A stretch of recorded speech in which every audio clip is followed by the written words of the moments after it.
Sky TV.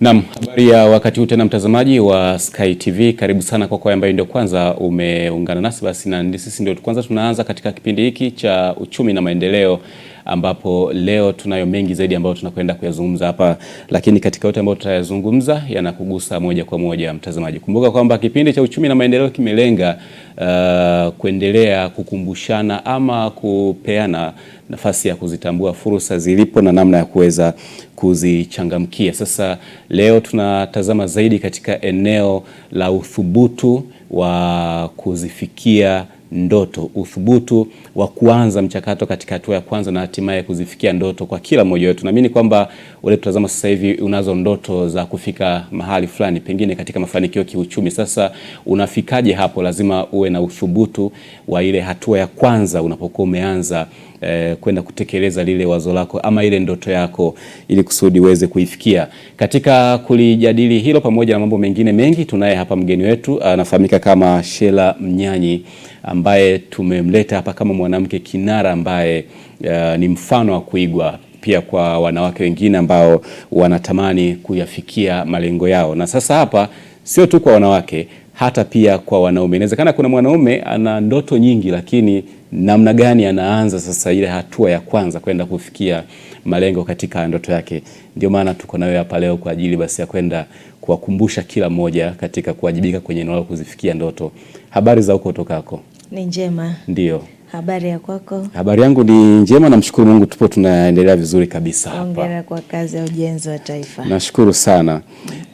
Tunazungumzia kuhusiana na uthubutu kwa mtu katika kuyafikia malengo yake.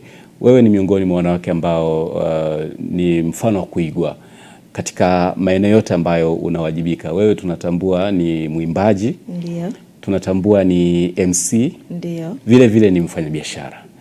Bila shaka haya yote yalianza kama ndoto. Baadaye ndoto sasa ikaanza kutekeleza katika hatua moja, hatua ya pili, na hatimaye leo uko katika hatua hiyo. Ni vitu gani ambavyo mtu anapaswa kuvizingatia katika kwenda kuianza kuitekeleza ndoto yake? Naweza kusema mtu anatakiwa kuzingatia kwanza hiyo ndoto yako ulivyoiota. Je, umeiweka kwenye kumbukumbu kwamba nataka mimi kuwa hivi, kuwa hivi, kuwa hivi. Kwa hiyo unatakiwa kusimamia. Kwa lugha nyingine watu hupenda kusema kusimamia maono yako, maana ndoto inaweza kuwa ni maono kwamba mimi nataka kuwa mtu fulani. Sasa unawezaje kuwa mtu fulani? Ni vema ukasimamia kile ambacho unataka uwe. Kwa hiyo ukikisimamia, siku nyingine unapiga hatua na unaenda kufanya kile ambacho ulikiwaza kiwe. Kwa hapo utajikuta umefika kwenye yale malengo au kwenye hiyo ndoto yako, lakini ni baada ya kuisimamia. Okay. Sasa kwenye kusimamia hapo kuna vikwazo vinajitokeza, unajua? Ndio. Sasa kuna mwingine ukimshirikisha wazo inawezekana akawa ni kikwazo kwako, akalibeba wazo lako akaenda kulifanyia yeye utekelezaji, lakini pia wakati mwingine unaweza usishirikishe mtu, lakini mazingira unavyoona siku zinazozidi kwenda mbele unaona kuna vikwazo fulani ambavyo vinakuhamisha kufikia lengo. Ni namna gani mtu anaweza kusimamia hilo lengo ili kusudi liweze kumfikisha anakotaka hata kama kuna vikwazo vinapita katikati? Naam. Unaweza kusimamia ndoto yako kwa njia ya maombi pia. Kwa wale wote wanaoamini Mungu kwamba haijalishi uko imani gani, lakini vizuri ukasimamia ndoto yako au maono yako kwa kuyaombea pia. Ukimtanguliza Mwenyezi Mungu, naamini yote yanawezekana. Lakini pia usijali sana iwapo utauza wazo lako mahali, yamkini kwa kujua au kwa kutokujua, kwamba mtu atalibeba lile wazo lako na anaweza kwenda kufanya.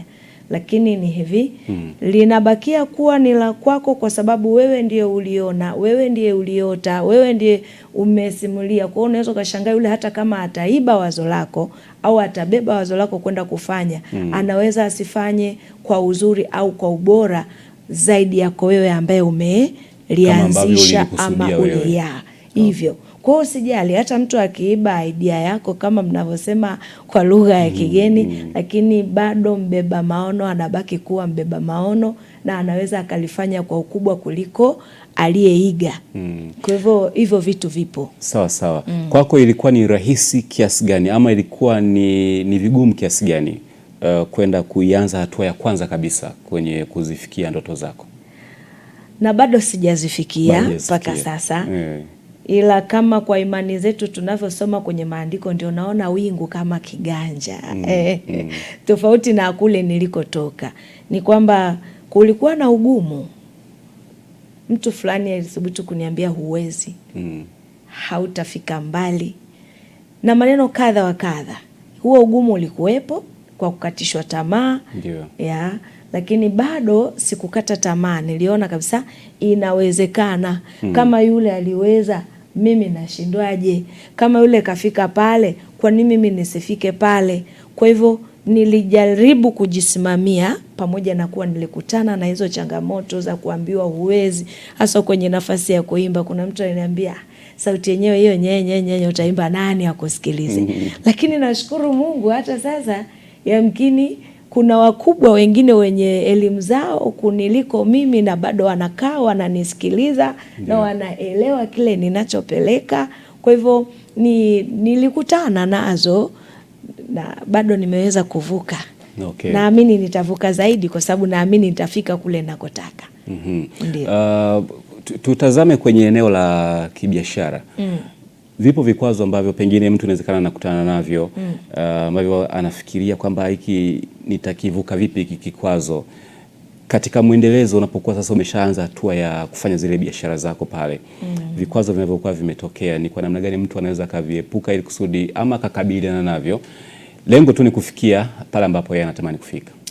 Vikwazo vipo. Unaweza kukuta mwingine akiangalia msingi ama mtaji alionao ni chini ya kile anachokiwaza.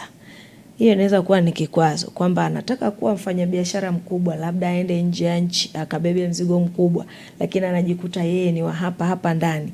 Asikate tamaa, kwa sababu huo ndio mwanzo. Kuna kesho unaweza ukapiga hatua kikubwa, na cha msingi ni kuchunga ule mtaji ulionao.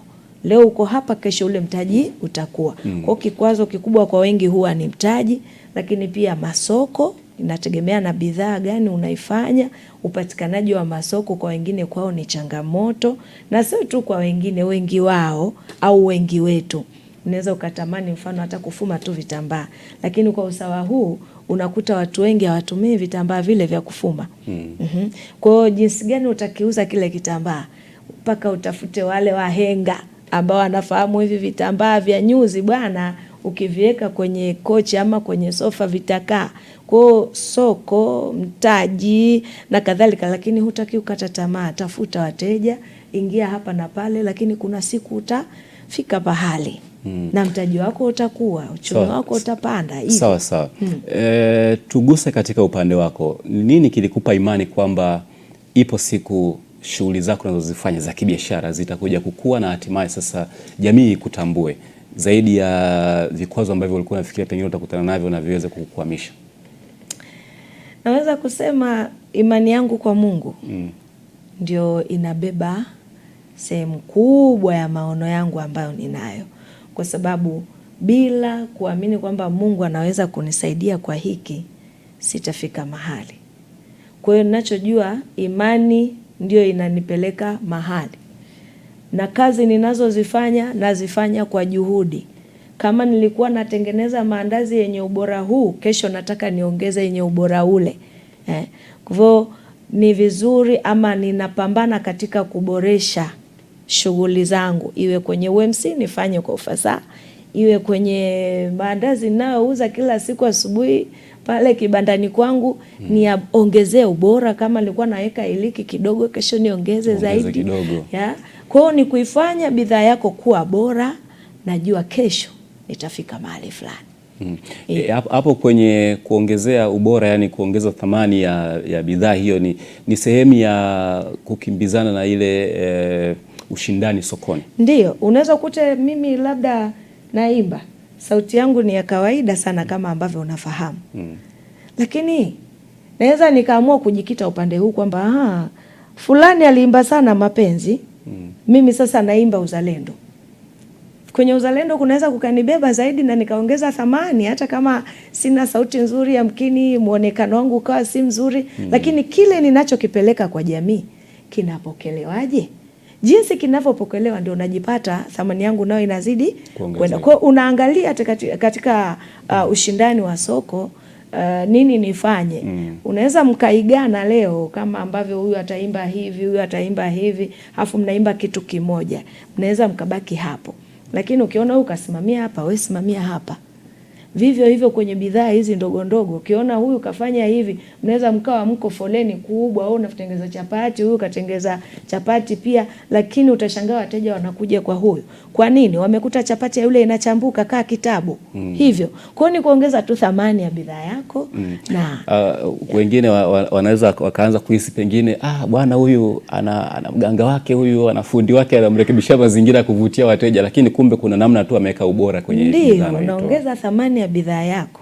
Kwa chochote unachokifanya ni vizuri kuongeza thamani ya bidhaa yako. Mfano hata narudia kuongea kwenye UMC, unaweza ukajikuta ulienda mahali ulipewa pesa ndogo, hutakiwi kuifanya ile kazi kwa udogo kulingana na pesa uliopewa. Ile kazi uifanye kwa ukubwa kama umepewa pesa nyingi. Hiyo inaweza ikakuletea kazi nyingine kesho. Ila ukifanya kwa sababu eti wamekulipa pesa ndogo na unaifanya kwa udogo, ina maana hautapata kitu kingine kesho. Sawa. Baadaye tutakuja kugusa hapo kwenye eneo la UMC, lakini vile tutakuja kugusa kwenye eneo la sanaa katika upande wa uimbaji. Ndiyo. Kwa sasa hebu tubaki hapa kwenye masuala ya kibiashara hapa. Kwa ninyi wajasiriamali wadogo serikali inawashika mkono kwa namna gani kusapoti kazi zenu, na hatimaye sasa pengine ninyi, ili kusudi serikali ije kupata walipa kodi wakubwa baadaye huko kupitia ninyi? Nipongeze sana serikali ya Jamhuri ya Muungano wa Tanzania chini ya rais wetu mzuri, mama yetu Dr. Samia Suluhu Hassan, kwa kuangalia kwa ukaribu sana wajasiriamali wadogo.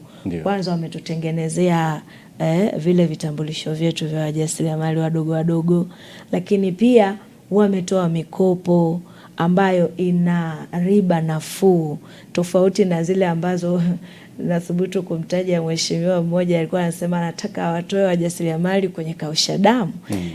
Kwa hiyo serikali imetuandalia mikopo ambayo ina riba nafuu.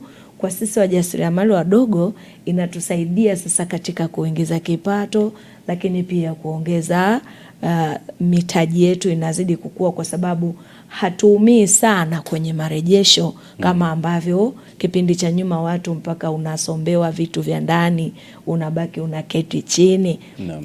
Kwa hiyo nipongeze sana serikali yetu kwa kutuangalia kwa karibu. Naamini miaka ijayo sisi tunaongelea hapa tutakuwa tunaongelea pale. Maana hii mikopo ina na hasa hii ya 10%, kwa maana ya 4% wanawake, 4% vijana wanaume, lakini pia 2% ile watu wenye ulemavu ndio ambao mnanufaika nayo, au makundi maalum kwa ujumla. Hizo namna hiyo. Sasa kama wananchi tutatumia vizuri nafasi hizo au mikopo hiyo, tunaweza tukajikwamua kiuchumi. Lakini wengi wetu kutokana na tulikopita, wengi tumekuwa waoga. Wengine hawathubutu kabisa kwenda kujiandikisha kwenye mikopo. Anajua nikiingia huko ndoa yangu itaharibika, namna gani vitu vyangu vitaenda. Yaani anadhani ni yale. Kumbe kwenye hii serikali yetu imeturahisishia tofauti na ambavyo ilikuwa mwanzo. Lakini wanawake, si mnatajwa kwamba ninyi ndio mna mwitikio mkubwa sana kwenye hii mikopo? Ni kweli tuna mwitikio mkubwa, hilo naweza nikathubutu kusema ndio, kwa sababu wanawake ndio tuko wengi kuliko wanaume ambao wamechangamkia hiyo fursa ya mikopo. Wanawake sisi ndio tunaopika, wanawake sisi ndio tunauza mboga masokoni. Yaani wanaume wapo, lakini sisi ndio tuko wengi. Umeona?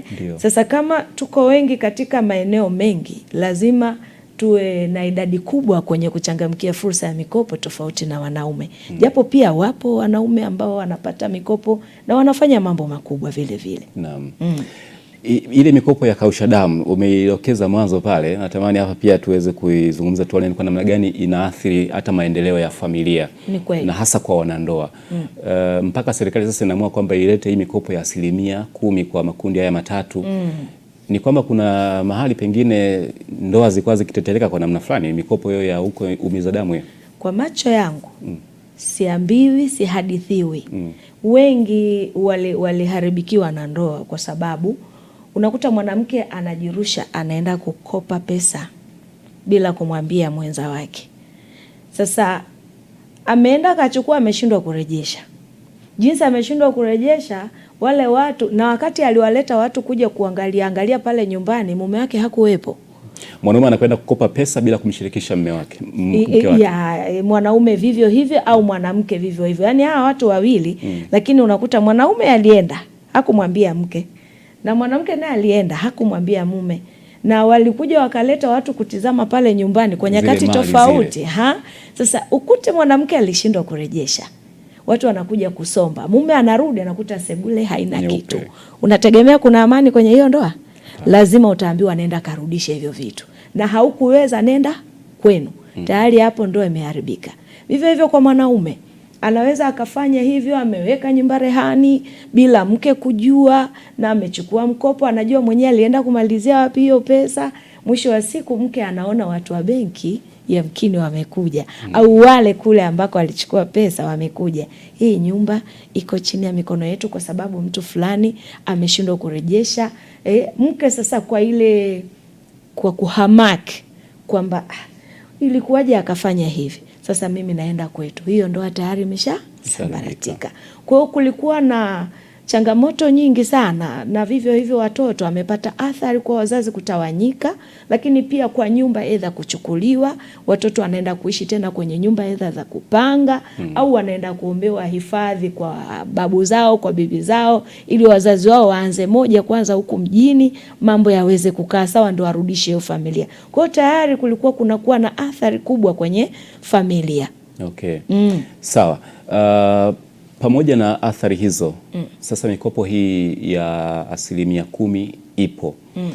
Imepunguza pengine hilo wimbi la wanandoa kuwa na ile mtafaruku, mfarakano hapa na pale? Nathubutu kusema imepunguza kwa sehemu kubwa sana, japo hayaishi haya mambo, ila imepunguza kwa sehemu kubwa sana.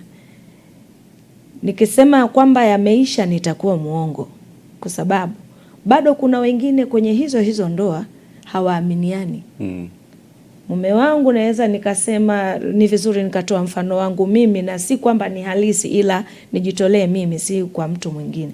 Kwamba labda mume wangu amenizuia mimi nisiende kuchukua mkopo, lakini nakuja kwako na kuomba ukanidhamini ili nichukue mkopo huo 10%, ambaye mimi sasa sio mume wako, sio mume wangu. Kesho na kesho kutwa akija kujua, bado pia kuna nini? Naleta shida pia hapo. Kwa hiyo inategemea, saa nyingine wanawake na sisi tumekuwa ving'ang'anizi kwa kutaka ile 50-50. Sasa basi mimi kama umekataa nikakope, mimi naenda tafuta mtu mwingine akanidhamini. So nimeshadhaminiwa hivyo, tena inaweza ikaleta shida. Kwa hiyo ni vizuri kuwe na maelewano. Sasa hapo inakuwaje ukamtafute mtu wa nje ambaye pengine hamna mahusiano ya karibu sana awe mdhamini wako, na wakati pengine una ndugu zako wengine au ndugu wa mume wako nao pia wapo? Wanaweza wakawepo, lakini kuna mtu mwingine anakwepa, anasema nikimuomba labda shemeji, shemeji atatoa siri. Kwamba bwana ameenda kukopa bwana, nimemdhamini. Nikimuomba wifi pia anaweza kapeleka hizo habari. Labda kama mlishikamana vizuri, ama nikamwita tu hata rafiki yangu, naomba unidhamini kwenye hili, tunaweza tukafanya. Lakini vizuri sana watu wakawa kitu kimoja ndani ya familia. Ukienda kuchukua, basi na mume wako ajue, ama na mke wako ajue, ili kuepusha hii mitafaruku isiyo na ulazima. Sahihi. Na katika hilo mnaweza mkajenga uchumi ambao hauna kelele yani. Katika familia pale. Ndio. Sawa, natamani pia nifahamu kwako, kuna nyakati ziliwahi kufika pengine ukajikuta unajutia kwa nini ulianzisha biashara? Kuna wakati hizo nyakati huwa zipo, zinatokea. Kuna kipindi nilijikuta nimepitia kipindi kigumu, kuuguza wazazi. Alikuwa mzee, sasa hivi baba ameaga dunia Januari. Kwa hiyo wakati huo yuko babangu anaumwa, mamangu anaumwa, huku watoto vioni na kadhalika, tunasaidiana kweli na mme wangu, lakini sasa kuna wakati mambo yanazidi. Sasa kabiashara kale unapata kanazidi kushuka.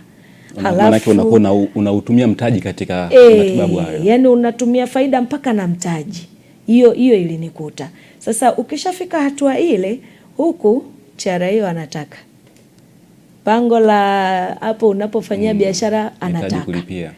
Jiji wanataka.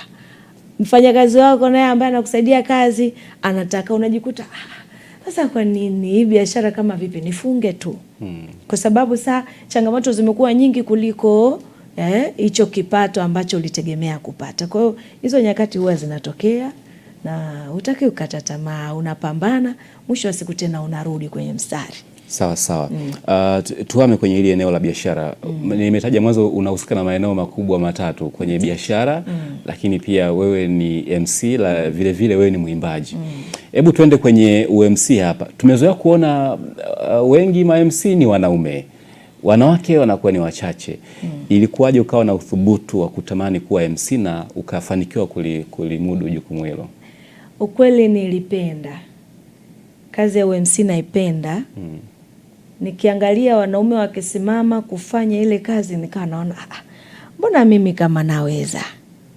Na kuna kazi zingine zinatuhusu wanawake, mfano sherehe za kitchen party. Kumuita mwanaume ni sawa, lakini pia sengine si sawa sana. Akiwa MC mwanamke basi hapo inakuwa imenyoka. Inakuwa imenyoka. Nikaona hata wacha mimi niingie kwenye tasnia hii ili kwamba yamkini niende nikafanye kwenye ule upande ambao unatuhusu sana wanawake. Japo wakati mwingine naweza nikafanya hata sehemu zingine ambazo pia wanaume wanafanya. Mimi nafanya sehemu zote. Hata kwenye misiba japo hatuombi watu wafariki. Ila ikitokea mimi nafanya pia hata kwenye ratiba za kunini misiba. Kwa hiyo nilipenda tu ile kazi ili kwamba na mimi niweze kukaa kwenye nafasi ambazo zinahitajika mwanamke wakati fulani. Japokuwa sasa nafanya kwenye maeneo yote hadi kiserikali. Sawa sawa. Hebu hapo kwenye misiba hapo. Napo huwa mna bargain bana, nipe kiasi hiki, sina bana kiasi hicho na kiasi hiki, au utakachoambiwa ni chochote kile unakipokea kwa sababu ni jambo ambalo hujaliombea litokee? Binafsi siwezi semea watu wengine, ila mimi sijawahi kubageni. Wananiomba, tunaomba utushikie ratiba, tutakupatia japo hela ya mafuta. Naam. Kwa hivyo mimi nitashika ile ratiba, nitamaliza. Kuna wakati unaanzia nyumbani mpaka makaburini. Lakini ukisha unapewa kile ulichopewa unamshukuru Mungu. Kwa hivyo sijawahi kubageni kwenye misiba. Ndio. Misiba sasa hivi tunaona watu wanaongozwa na ma-MC pale, inawaondoa kwenye kuwa na majonzi sana, wanajikuta wanapata ile faraja kwa namna fulani hivi. Na kwako unapata urahisi huo kwa namna gani kushawishi watu wapunguze majonzi ya kumfikiria marehemu, waone kwamba bado yuko sehemu yao na wafurahie katika kumsindikiza? Lengo kubwa ni kuleta faraja kwa ile jamii na familia kwa ujumla. Kwa hiyo iwe iwavyo, mimi MC lazima nitumie kipaji changu vilivyo ili nilete ile hadhira yote katika hali ya kuondoka kwenye majonzi, wawe katika hali ya kawaida na katika kumshukuru Mungu kwamba hili nalo limetokea na tunaambiwa tushukuru kwa kila jambo. Kwa hivyo wakishakaa katika hali nzuri, na maana mtamuhifadhi vizuri yule aliyeaga, lakini pia inatuweka sisi sasa katika hali ya utayari. Yani mimi MC nitasimama kwenye nafasi ya kumhamasisha huyu mwenzetu kashamaliza kazi yake, mimi na wewe. Je, mfano mzuri tu, kuna mmoja alitoa mfano akasema, siku moja mtumishi wa Mungu alivyomaliza kuhubiri akasema, nitachukua unyoya sasa huu unyoya nitakao kuuliza ukienda ukitua kwako, baada ya huyu ni wewe ndiye utakayeaga. Ule unyoya bwana, ukipulizwa hivi kila mtu ni yani kila mtu hataki unyoya. Bahati nzuri ukakutana na masela mmoja hivi akaupuliza, ukaenda nje ya dirisha. Kwenda nje kila mtu ule unyoya haukumpata mtu. Sasa uoni pale mtu alivyotoa ule mfano, jamii ikajikuta inacheka, imeondoka kwenye kulia wamecheka, na akapeleka ujumbe mwingine ukafika mahali pake. Hivyo kwa kazi ya MC ni kuirudisha hadhira kwenye hali ya kawaida ili kwamba mambo mengine yaendelee, si kuongezea majonzi. Sawa sawa. Kwako kama mwanamke unajionaje katika kuperform, kusherehesha jamii kwenye tukio lolote ukiwa ni mwanamke, na jamii inakuchukuliaje? Ukweli najisikia vizuri. Najisikia vizuri sana, najisikia fahari kwa sababu kwanza mimi naweza nikasimama kwenye ile nafasi ambayo Mungu alisema, ama kuna mtu alisema kwamba mwanamke ni pambo la dunia. Mwanamke ni chumvi ya dunia. Mwanamke ni sukari ya dunia. Kwa hivyo ninavyosimama mbele ya watu, najua mimi ni moja ya kiburudisho. Kwanza kabisa mimi ni kiburudisho kwa hadhira ile. Kwa hadhira. Muonekano wangu tu kuna mtu atavutiwa kwamba wao, ule mama kasimama pale kavaa vizuri, ule mama kasimama pale kasuka vizuri. Yani hiyo tu tayari ni dawa kwa watu fulani kabla sijapeleka kazi yangu au huduma yangu. Kwa najisikia fahari sana mimi kusimama mbele ya watu na kufanya kazi ya UMC. Najua mimi nakava kwenye maeneo mengi. Kwa kumbe hiyo tu inaweza kawa ni sababu mojawapo ya kuchukua pointi 3 kutoka kwa wanaume, kwamba mwanaume MC na mwanamke MC, mwanamke MC ana advantage fulani ambayo inambeba zaidi. Vivyo hivyo, lakini pia hata kwa mwanaume naye huwa ni dawa kwa baadhi ya watu wengine. Hata ni kwa wanawake. Ukisimama tu, wow, Jayunga ni mrefu. Yule baba alivyovaa ile suti imemkaa. Kwa kuna wamama fulani wanahitaji tu kuona kiumbe fulani kasimama mbele yake na anajisikia vizuri kuhudumiwa na yule kiumbe. Vivyo hivyo kwa wanaume, mwanamke akisimama na wao wanaona sawa. Lakini pia unakuta hata yule wa jinsi yako naye anaweza akavutiwa na wewe. Ndio maana saa nyingine wa mama kwa mama tunaambizana, umependeza, nani kakushonea? Kwa binadamu yeyote tunahitajiana. Sahihi. Namna hiyo. Sawa. Sasa hii nao pia katika eneo la kujiendeleza kiuchumi. Nalo pia kuna namna unaliona linakusaidia kwa kuimarika kiuchumi kwenye swala la UMC. Linanisaidia kwa sababu mara chache sana nilifanya kazi za bure, lakini mara nyingi sasa hapo wakati unajitafuta au wakati najitafuta hiyo tena nasikitika kusema kuna kipindi mtu mmoja nikiwa Tanga ndo nimeanza vile kuna sherehe kanisani pale, haikuenda ukumbini, ile sherehe ilikuwa inaishia tu kanisani. Wako kwenye kikao, mama mmoja akajikuta tu ameongea, lakini nadhani hiyo ilikuwa ni sehemu ya mimi kunikuza. Mpeni shela hiyo kazi. Ukimpa sahani moja ya ubwabwa akila akishiba anapiga kazi kama malipo yako sasa. Kwa hiyo mimi ni wa ubwabwa. Umeona yani nilichukulia kwamba huyu mtu kanionaje, kwamba nyumbani kwangu mimi sili wali au huo ubwabwa alotamka ama kanichukuliaje, lakini ikanipa kuongeza bidii zaidi ili siku nyingine anione wa thamani. Uwezi amini sasa hivi huwa wananiuliza tukupe shilingi ngapi? Hao walosema tumpe sahani ya ubwabwa sasa hivi wananilipa kuanzia 600,000 na kuendelea. Wao. Kwako ili kuvunja moyo au ili kuimarisha, na hasa kwenye kwenda kutekeleza hilo tukio sasa kama MC, kwamba umeambiwa bana wewe mpeni sahani ya wali na shela atapiga kazi hapo. Baada ya hapo hiyo kazi uliifanya? Uzuri nilifanya kwa moyo. Mimi namshukuru Mungu alinipa moyo wa kuachilia. Uwaga niko hivyo. Wenyewe vijana wa siku hizi mnasema midisminder. Na aliongea mbele ya macho yangu, si kwamba aliongea wakati sipo. Nimesikia na nimemuona akiongea. Lakini mimi nikachukulia sawa, nikacheka na wakasema sawa, atapewa chakula na nyama za kutosha ale ashibe na afanye. Na mimi nikaifanya ile kazi kiroho safi na ilikuwa nzuri. Baada ya kushiba pia. Baada ya kushiba. Na wakasema muongezeni nyama. Bahati nzuri ama ambayo wakanipa na lile fupa kubwa kabisa. Nikasema ni sawa, nikapokea. Lakini nikijua kwamba kuna kesho yangu. Kwa hiyo ile iliniumiza moyoni, lakini ikanipa kutaka kufanya vizuri zaidi ili kwamba siku nyingine wanilipe. Sasa tukio kama hilo lilikuaminisha kwamba adui wa mwanamke ni mwanamke mwenyewe? Waaje? Kwamba amekwambia huyo mpeni sahani ya wali na nyama huyo na shela atafanya kazi. kwako kutamkiwa vile pengine na mwanamke mwenzako inakufanya uamini kwamba adui wa mafanikio yako ni mwanamke mwenzako? Ya, naamini hivyo, lakini pia ni mtu wa karibu yako anaweza kuwa adui wa mafanikio yako. Na yule alikuwa ni mtu wangu wa karibu, ni msimamizi wangu wa ndoa. Kwa hiyo alitumia ile nafasi ya umama kwamba mpeni fulani ashibe, atafanya. Kwa hiyo mimi nilichukulia tu kwamba mama kaongea na sikumweka kwenye makosa, isipokuwa ilinipa kutaka kufanya vizuri zaidi, siku nyingine wanilipe. Okay. Sawa, lakini nikupe pole lakini zaidi sana hongera kwa sababu ilikutia moyo na kukufanya uzidi kuamini kwamba utafanikiwa siku moja. Hongera sana. Tuende tukahitimisha kwenye ile eneo la uimbaji. Unafanya pia sanaa ya uimbaji. Ndiyo. Na sio tu nyimbo pengine za dini, lakini pia tunakuona unaimba na nyimbo zingine za kuzungumzia masuala ya amani, maendeleo ya nchi kwa ujumla. Nako pia unawezaje kuperform kwenye hilo jukumu? Kwenye hilo nashukuru Mungu na nimepata neema ya kushiriki kwenye wizara tofauti tofauti, lakini nilianzia kanisani kama ambavyo unasema, na hata sasa bado niko kanisani na nafanya na kanisani kwenye mikutano ya Injili nafanya, lakini pia Mungu akaona nimejitolea sana madhabahuni.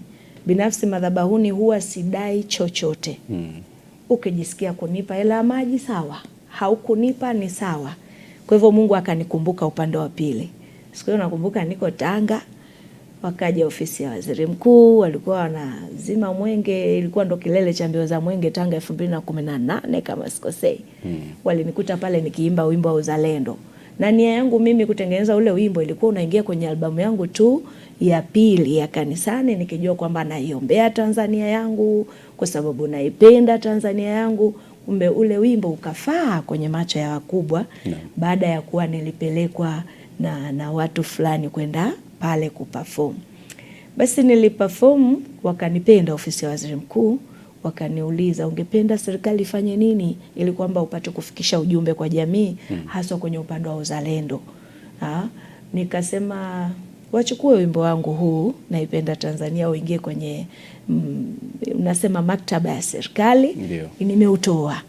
Lakini pia wakiwa wana jambo fulani waniite, nitaenda kufanya na wanipatie kauli mbiu ya jambo husika, nitafanya. Vile vile niombe kuwezeshwa iwapo nitatakiwa kuingia studio, kwa sababu mimi sina kundi lile la kunisaidia kuimba live, sauti zote huwa ni za kwangu. Kwa hivyo ikakaa hivyo kama kumbukumbu. Mwaka 2021 wakanikumbuka tena ofisi ya waziri mkuu, ndio kuniambia fanya wimbo wa tehama, hamasisha matumizi sahihi ya tehama, watu wasitumie tehama vibaya na kadhalika. Kwa walivyonipa yale maudhui, nikaingia studio, ndani ya wiki moja tukaenda kwenye uzinduzi wa mbio za mwenge Makunduchi Zanzibar. Ndio nilipata neema ya kuwakilisha wasanii wote wa Tanzania kwenda Zanzibar. Nika perform kule. Nashukuru Mungu akanitengenezea sasa mazingira na jukwaa kwenye upande wa serikali. Kwa hiyo Wizara ya Mawasiliano nao wakaniona kule.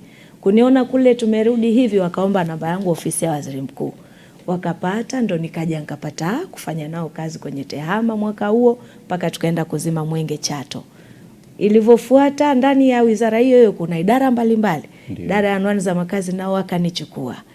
Nikafanya nao kazi mpaka 2023-24 hapo. Hivyo kwa hiyo imenipa kuweza kuperform kwenye wizara tofauti tofauti kutokana na jumbe ambazo nazitengeneza yamkini zinafika vizuri kwa jamii. Kwa hivyo nimekaa humo posta, nimefanya na watu wa TCRA, nimefanya wizara ya maji huko, nimefanya nao wizara ya afya, nimefanya nao ofisi ya makamu wa rais upande wa mazingira, nimefanya hivyo. Unawezaje kujigawa kwamba sasa hivi kichwa changu kiumize kufikiria kuimba wimbo ambao unamsifu Mungu wangu, na sasa hivi nianze kuumiza kichwa kutengeneza maudhui ambayo yanakwenda kuzungumzia taifa langu, labda tuzungumzie kuhusu kutokomeza malaria au pengine kutokomeza TB. Unawezaje kujigawa kwenye maeneo ukiwa kama mwanamke na una majukumu mengine pia kifamilia? Bahati nzuri sana nianzie kwenye familia. Mimi sina mtoto mdogo wa kuogesha kwa sasa hivi. Ndio. Mtoto wangu wa mwisho ana miaka 18 kati ya watoto 5 niliowazaa. Kwa hivyo sina mtoto mdogo. Hao wajukuu wapo kwa wazazi wao ambao ndio watoto wangu mimi. Kwa hivyo kwenye familia sina cha kunikaba kwa sababu ni kama nimepunguza majukumu kwenye upande wa ulezi. Ndio. Mume tunaelewana kwamba bwana, sasa hii wewe unaenda kwenye shughuli zako, mimi naenda, kwa sababu naye pia ana kazi. Tukirudi upande wa pili, najigawaje kwenye labda malaria na kadhalika, ama huku nisemee nishati imefanya nini, ninaamka tu siku hiyo, kwa sababu ni kitu kiko ndani ya moyo wangu na ni kipaji changu, napenda kufanya. Kwa najikuta tu siku hiyo nimeamka, hivi haya mazingira watu tupa taka ovyo kwenye mbuga za wanyama na kadhalika. Bahati nzuri nina neema ambayo huwa sikai niandike kwanza wimbo. Naamua tu kwamba producer hiki uko wapi? Nipo studio, nakuja hapo, nina idea fulani. Nikifika pale nishikie labda sebene ama nishikie rumba, akishika hapo kwa hiyo keyboard na kia loshika, mimi natiririka mstari na rekodi, naondoka ndo nikaanze kukariri wimbo. Okay. Kwa hivyo huwa naenda natungia studio na rekodi hapo hapo na nitaondoka na wimbo ndio nianze kwenda kukariri. Kwa hiyo naweza nikaamua kwamba leo naongelea amani ya nchi yetu, ni kwa sababu ni kitu nakielewa na nchi yetu tukoje. Kwa hiyo naweza nikatiririka na wimbo ukatoka wenye kuhamasisha vizuri. Okay. Vivyo hivyo Mareli anajua madhara yake ni nini, kwa sababu tayari ni mtu mzima. Kwa hivyo naweza tu nikaingia sasa hivi, hata sasa hivi kama mna studio naweza nikaingia nikatengeneza wimbo na tukaucheza leo. Hivyo. Mfano mzuri hata alivyoaga hayati Magufuli. Ndio. Nilipata taarifa alfajiri saa 11. Hiyo saa 12 mimi nikaenda studio, nikatengeneza wimbo na nikafanya video, nikautuma TBC. Yaani siku hiyo. Kwa hiyo uaga sikai nikaandika. Nashukuru tu kwamba Mungu alinipa neema hiyo. Naweza tu nikaenda kurekodi studio dakika hiyo na wimbo ukatoka. Lakini pia papo hapo ukiniletea labda kipeperushi chenu cha watu labda wa Sky TV, tunataka sisi mambo yetu ni 1 2 3, papo hapo na kutengezea pia na wimbo wako. Napitia tu yale mapointi mazito ndio nitakayoyaeka kwenye wimbo. Okay. Sasa ule uwezo wa kutunga wimbo, wakati huo umepewa kipeperushi kina hizo details, wewe unazisoma na tayari umeshapata idea ya wimbo na unaingia studio. Huo uwezo natamani kufahamu hapo, yani unaupatapataje? Ndio maana nikasema ni neema, kwa sababu mimi mwenyewe hata sijui. Kwanza sikusomea muziki. Ila tu huwa najipata tu si niimbe tu hivi. Akinishikia hiyo key na melody ambayo tutakubaliana, mimi nitapita. Sasa yani sijaelewa ni nini, ndio maana naishaga kusema tu ni neema. Kwako sasa kwenye haya majukumu yote tuliyozungumzia hapa, kwenye masuala ya biashara, kwenye masuala ya UMC, kwenye masuala ya uimbaji, yote haya unakwenda nayo sambamba. Ndio. Unawezaje kuyamudu yote kwa wakati mmoja, kwamba muda huo nasimamia biashara zangu nipate mawazo mapya ya kuboresha biashara, muda huo pengine kuna kazi imekuja ya UMC. Unajua pia naamini pia hata kwenye UMC na kwenye lazima ukae ufikirie hapa naenda kuzungumza nini kwa wale watu. Kwenye utunzi wa nyimbo pia lazima uumize kichwa hapo kwamba niweke mstari gani hapa ambao utavutia kwa watu. Yote haya kwako kuyaperform kwa wakati mmoja inawezekana? Inategemea yamekujaje kwa wakati mmoja. Lakini uzuri mgawanyiko wa muda upo. Mfano kuna kipindi tulikuwa tuko kwenye operation ya anwani za makazi. Ndio. Tunaweza tukazunguka mikoa kama 4 labda na naibu waziri ama na waziri mwenyewe kipindi kile Mheshimiwa Nape anafanya hizo kampeni. Lakini unaweza kushangaa huko kule umepigiwa simu. Sisi ni watu fulani, tuna sherehe yetu tarehe fulani, utatusaidia? Naambia haina shida. Mimi naongea na kiongozi wangu wa msafara kwamba tarehe fulani nitahitajika either ni Tanga au Dodoma. Nina sherehe, alafu usiku huo nitatembea, nikimaliza kazi nitarudi tuendelee na kazi. Anakuruhusu. Kwa hiyo unaweza ukamaliza siku hiyo labda PA, maana kazi zangu kubwa tukiwa kwenye hiyo kampeni huwa mimi kazi zangu za kufanya matangazo ya barabarani. Kwa hivyo naweza nikamaliza PA saa 11 jioni, nikatafuta gari nikatembea. Nikafika sehemu husika, nitakuwa nimeshafanya mawasiliano nao hata kwa njia ya simu. Kama ni maharusi tushapanga mambo yetu kwa njia ya simu. Kwa hivyo siku hiyo ya kazi tu mimi nitasafiri usiku. kesho yake nishinde nao hapo na nifanye maandalizi. Usiku nitaingia kazi, nimalize, nitatembea tena usiku kwa usiku ili siku inafuata. Kwa unakuta kwenye ile kazi yangu ya edha ya UMC huko nilikokuwa kwenye PA, nimekosa kwa siku hii moja na nimeachia mtu fulani anishikie. Huwa inawezekana. Lakini pia mwingine atakwambia na wimbo wangu nataka unifanyie hivi na hivi. Huko kuna studio na uzuri ma MC tuna network kubwa karibia nchi nzima. Na kuna kipindi nilithubutu kufanyia hata Mombasa. Nilikuwa Mombasa nikaambiwa na watu wa wizara, tengeneza kitu hiki na hiki. Nikaingia studio ya Mombasa nikatengeneza nikatuma. Okay. Kwa hiyo iko hivyo. Sawa sawa. Sasa kwa kuelekea ukingoni kabisa hapo kwenye eneo la UMC hapo, utupe kionjo kidogo hapa. Chukulia tu tukio lolote ambalo labda tuchukulie mfano ni tukio la birthday ya mtoto. Sasa utushereheshe hapa kwa sekunde chache, alafu pia baadaye tutakupa pia nafasi utupatie kionjo cha sehemu ya wimbo. Kuna wimbo uliimba kuhusu wanawake. Ndio. Utupe kionjo hapa, lakini pia mtazamaji atakuja kutazama wimbo wenyewe kwa uzuri kabisa. Tuanzie hapo kwenye birthday ya mtoto. Umealikwa kwenye shughuli ya birthday ya mtoto. Aha. Kwenye birthday ya mtoto mara nyingi huwa tunahusika na watoto wengi ndio wanakuwepo pale. Sasa nitaanza hivi. Watoto wazuri wataitikia. Tunamwimbia Junior wimbo wake wa happy birthday. Sasa ningependa mmoja aanzishe hiyo happy birthday kwa toni hii hapa.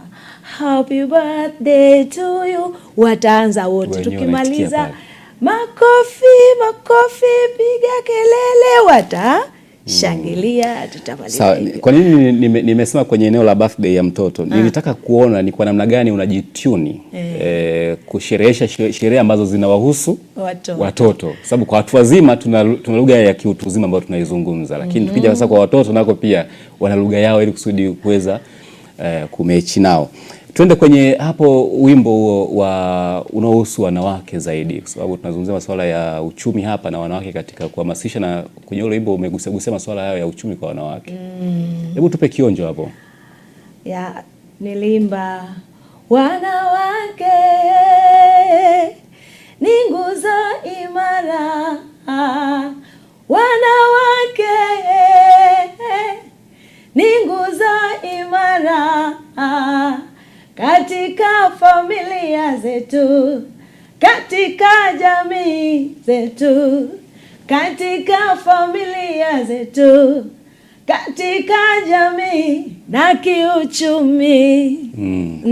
Sawa, ni nguzo katika familia na kiuchumi pia. Ndio. Kwa maana kwamba hata katika familia kuna masuala ya uchumi pale, kwa hiyo lazima nao pia wawe nguzo katika eneo la kiuchumi. Sawa, ungependa kumwambia nini mwanamke ambaye yeye anaamini kwamba mme ataenda kutafuta, ataleta, tutakula, maisha yataendelea? Nimwambie mwanamke mwenzangu ambaye sijajua makubaliano yenu na mumeo katika familia, kwamba mama kaa hapa, mimi nitaenda kuleta, tutakula. Ama niwe mwanamke umesema hilo ni jukumu lako, babake fulani utaenda kuleta, sisi tutakula. Nikuhamasishe tu kwamba mwanamke mwenzangu kwamba tunashauriwa kuwasaidia waume zetu majukumu iwapo mmekubaliana, na kama hamjakubaliana basi kaa katika huo utaratibu wenu, maana kila familia ina misingi yake. Naam. Kwamba hao walijenga msingi wa kwamba baba ndo atafanya majukumu yake, mama wewe kaa hapa, kazi yako ni kutengeneza mazingira huko ndani. Na hilo linawezekana? Inawezekana pengine ni kuwatafuta kwa tochi hao, kumulika kabisa kwamba ni familia gani ambayo wamekubaliana kwamba baba ndio mtafutaji afu mama mkaaji tu msubiriaji kwa sasa hivi wapo. Mimi nimekaa Tanga. Wapo familia, siwezi zitaja za aina gani, lakini nimeona kwa macho yangu wale hawafanyi kazi yoyote, wao ni hina, wameketi hapo ndani, anajipamba kwa ajili ya baba watoto. Bas babake Dula ataenda huko alete kitoweo, kitatengezwa hapa ndani, watu wakae wale, lakini mwanamke hakuna kutoka nje. Wewe ni kazi yako ya ndani. Hiyo ipo. Kwa hiyo hatuwezi kuingilia hiyo familia. Makubaliano ya familia. Sisi hapa ambao tunaangalia lazima nikagange ndipo nipate chochote kitu na watoto waende vioni, sharti baba utoke na mimi nitoke. Lakini kwa staha tuheshimiane katika familia. Lakini kuna mwingine akitoka tayari anaanza kumdharau huyo, kwamba kipato chako wewe mume wangu ni kidogo, mimi changu ni kikubwa, uwezo kanizuia kufanya chochote, uwezo kunicontrol. Hiyo si sawa. Vizuri unapotoka kwenda kufanya, lakini ujue kabisa mipaka yako wewe kama mama, na wewe baba ujue majukumu yako na mipaka yako. Lakini kuna baba, Mungu anisaidie, na thubutu kusema, naumia, wanasahau majukumu yao, hawafanyi majukumu yao, wanasababisha wanawake wanafanya majukumu hadi ya wanaume wao. Sasa ile nayo huwa si nzuri, hata kimadhehebu si nzuri sana. Mwanaume unatakiwa ufanye majukumu yako. Kwa hiyo Mungu awasaidie wanawake wenzangu ambao mnapitia hizo changamoto, lakini pia ambaye huna changamoto yoyote na umekaa tu hujui ufanye nini, hebu jaribu kuamka ili uongeze kipato katika familia yako kwa njia ya kuongeza uchumi katika familia yako. Sawa. Nakushukuru sana kwa kufika. Asante pia kwa kile ambacho tumezungumza. Umekuwa kama mfano sasa kwa wengine ambao inawezekana walikuwa wanajiuliza naanzaje na nafikiaje malengo yangu, lakini naamini katika mazungumzo tulizozungumza hapa wamepata somo vizuri. Ni kweli. Na kale kamsemo kanakosemaga hata mbuyu ulianza kama mchicha, hicho anachokifanya mtu akisimamia. Anzie pale kwa kitu kusimamia. Ndio. Okay. Nikushukuru sana. Asante pia kwa waliotutizama na kutusikiza.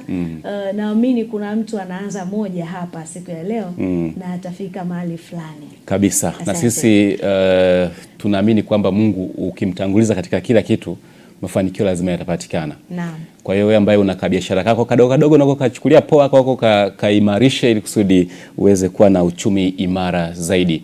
Nasi pia ndivyo tunafika tamati ya uchumi na maendeleo kwa siku ya leo. Nikushukuru sana mtazamaji ambaye tumekuwa pamoja kuanzia mwanzo mpaka hivi sasa tunapohitimisha leo. Studio tumekuwa na mgeni wetu hapa studio ambaye ni Sheila Mnyanyi. Yeye ni mwanamke ambaye tunamchukulia kama mfano wa kuigwa kwa wanawake wengine, lakini pia hata wasiokuwa wanawake, lakini katika lengo kubwa la kuimarisha uchumi. Yeye anahusika katika maeneo mengi, lakini kubwa zaidi yupo katika masuala ya kibiashara, vile vile ni MC, lakini vile vile ni mwimbaji ambaye anatumia sanaa yake katika kuihudumia jamii. Asante kwa kuitazama Uchumi na Maendeleo. Mimi naitwa Pius Jayunga, na hadi wiki ijayo pia.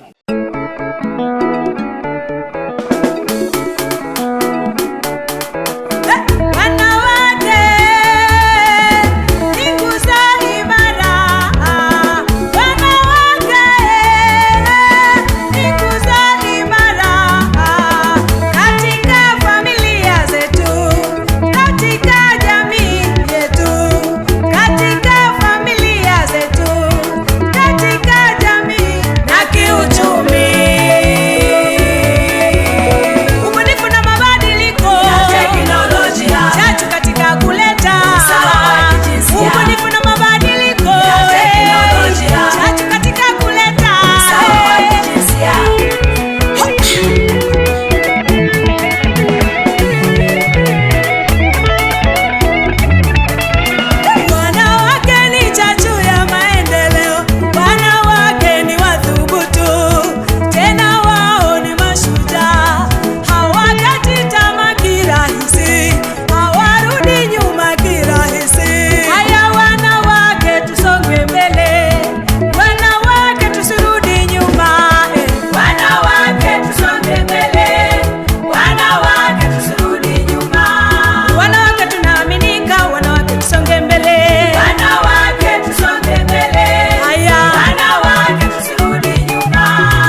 Sky TV.